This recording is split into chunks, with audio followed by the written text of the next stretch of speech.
Hi, everyone.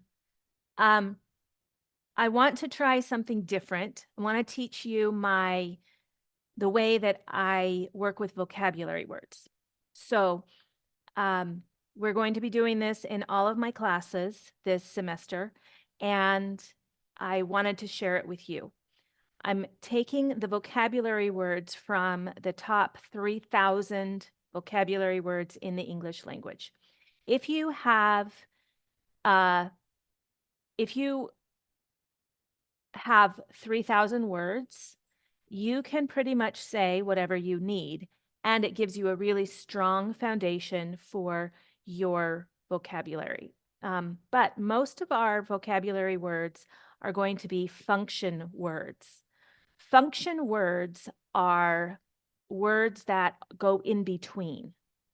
They're not the words that have a lot of meaning. Instead, they work together with the content words. The content words hold the meaning. The function words show the relationships and help us understand how things fit together. Okay, so English has a very strong reliance on both syntax and function words in order to create the meaning for whatever it is we're trying to say. This 3,000 word use, I will tell you if they're function or content words. We will use them in sentences. We will even illustrate them if they are, if they can be illustrated. So let's get into it. Stay till the end of the video so that you can see all this great content. I'm going to start by just looking at my word list. And this is all 3,000 words. I want to show you what's up here. So the words, I have POS. In this context, POS stands for part of speech. Bring this down a little bit. POS stands for part of speech, okay? And then I have the level. These levels are based on the Common European Frameworks levels. So A1 is your very basic level. If you are just starting to learn English, you are at A1. Then it goes to A2, then it goes to B1, then it goes to B2, and finally it goes to C. My beginning classes, you are at A1 and A2. The intermediate classes would be B1 and B2, and C would be my advanced classes. So let's take a look at and an. Okay, and an. They are indefinite articles. They are, and they are a very basic word. You probably know or have used these words. Now, I'm going to put an and into my vocabulary sheet.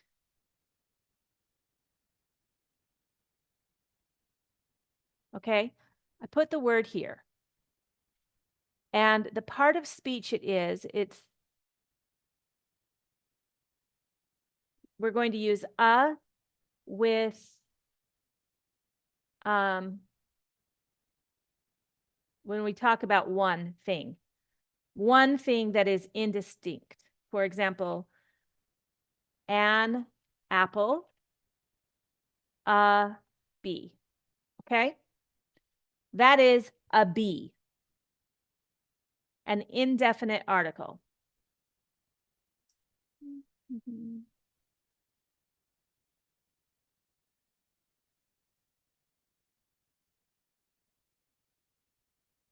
Okay, it's an indefinite article, an apple or a bee. This is a bottle of nail polish, a bottle. Okay. And I'm not going to have a picture here. There is no antonym or synonym, but the definition of and an is just that it's an indefinite article. Okay. So that's how we'll use it when we log our vocabulary. Now,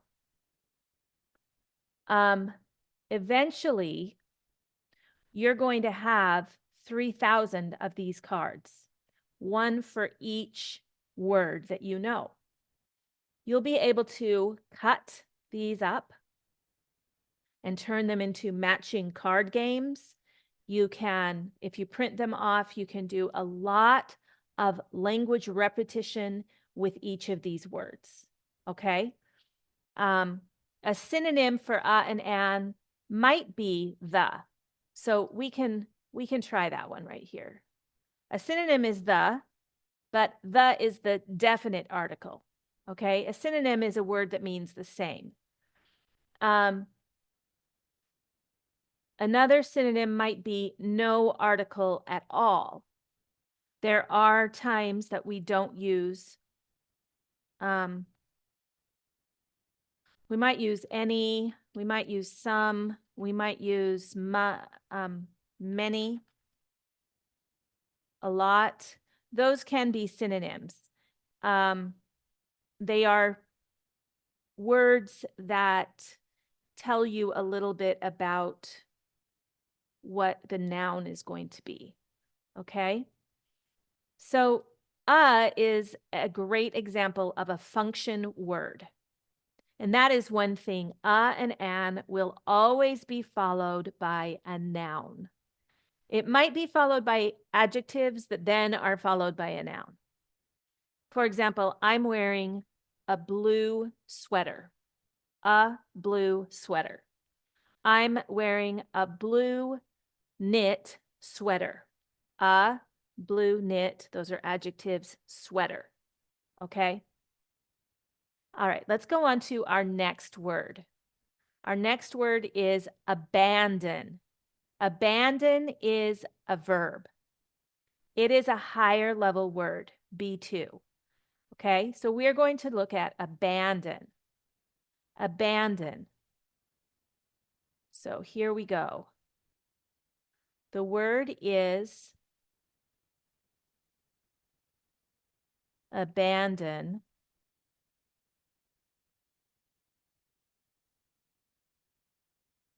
The definition of abandon. Now, as you start creating your own words, you can just look the definition up like this. So here we are at Google. I'm just looking up the word. And I'm just on Google definitions. I have here, it says abandon, and it gives me cease to support or look after someone or to desert. And then it even gives me a sentence. Okay, I'm going to copy both of those. But one other thing that Google does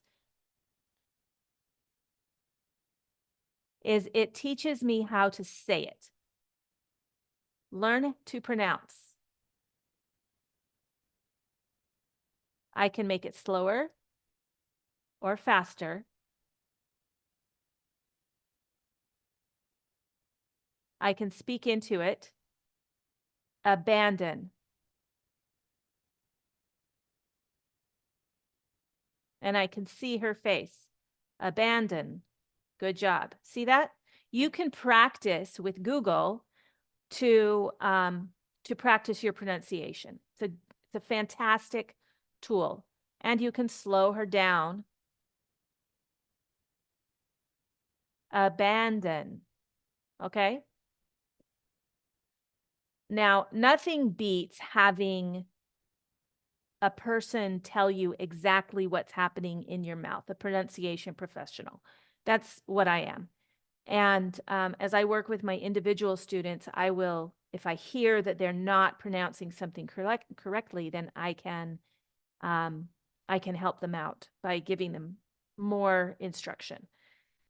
All right, so we're going to take abandon now. We're going to take that definition and put it here.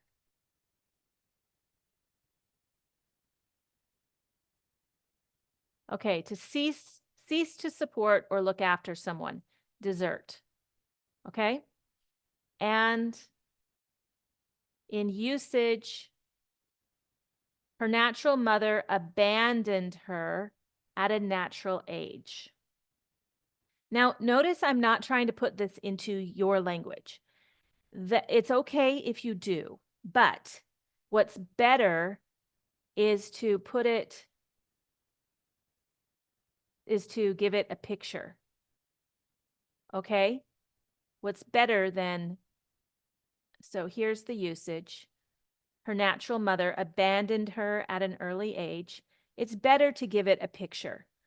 The way you give a picture is you click on this little box right here, search the web. Now, I have a database of pictures that I like better than Google Images, but Google Images will do. So I'm just going to type abandon in here. And look, we have abandoned house. This is an abandoned house. Okay? So now this is going to give us an idea of abandoned that maybe before we didn't know. Okay? So this is an abandoned house.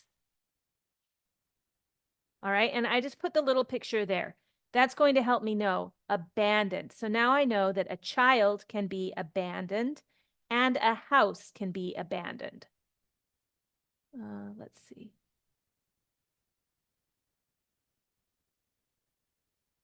And I want to fit these into the boxes because I want to be able to cut these things up. If I printed this out, I could cut it up and I would see, oh, we can talk about children, we can talk about houses. All right, now let's come over here. The noun for abandon is abandonment.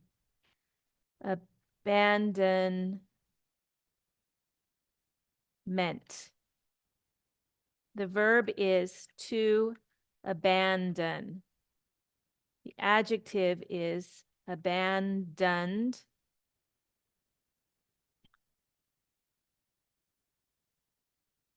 Now, I'm putting those because I know them, but if you don't know them, it's okay. Abandoner.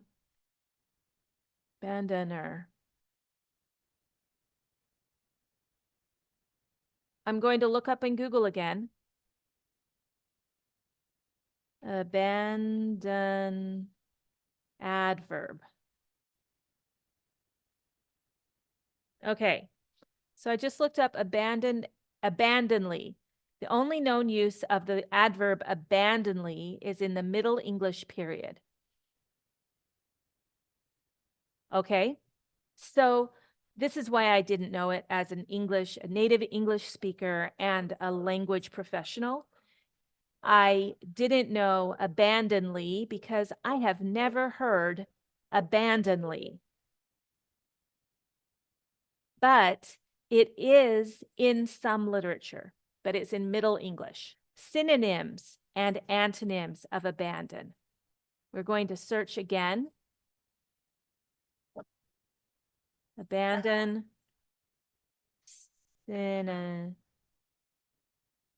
Synonyms and antonyms. What are 3 synonyms for abandon? We've got relinquish. Here are many synonyms. We'll just copy paste them. And now we know a lot of other words too, which is very nice. Okay, and let's make those bigger. And antonyms.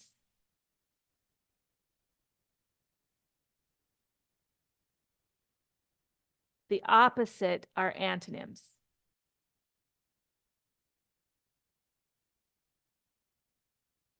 Okay, so we'll put those here. And we'll want to make them bigger so they're easier to see. Okay, and that is how you will make these cards. They're super easy to make, but learning languages takes practice. Learning languages takes many times over, doing them again and again. Now, I can make these with you, and I will. However, if you want to take any new word that you hear, I recommend 5 new words a day. And you do this activity with these 5 words. 5 new words a day. Do this activity with them. You will learn to speak English. But you need to do more than just create the card. You then need to play with the card. You need to print it out. You need to shuffle it around. You need to cut it up and use it, make matches. And when you go out and speak, you need to speak these words. You need to listen for the words. How are they used? A lot of times we use words.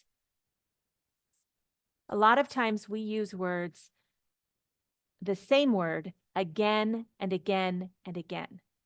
But they have different meanings every time we use them. And that has to do with what's going on around them. It has to do with their context. So I recommend that as you learn a new word, and there are some words you need to learn as collocations, that we just keep building this bank of great words. You will have 3,000 plus new words. If you learned 5 new words a day, how many words is that in 1 year that you will know? Think about it. Your vocabulary will explode with this method. I promise you that. Remember to like and subscribe. Go to my website and join my conversation classes.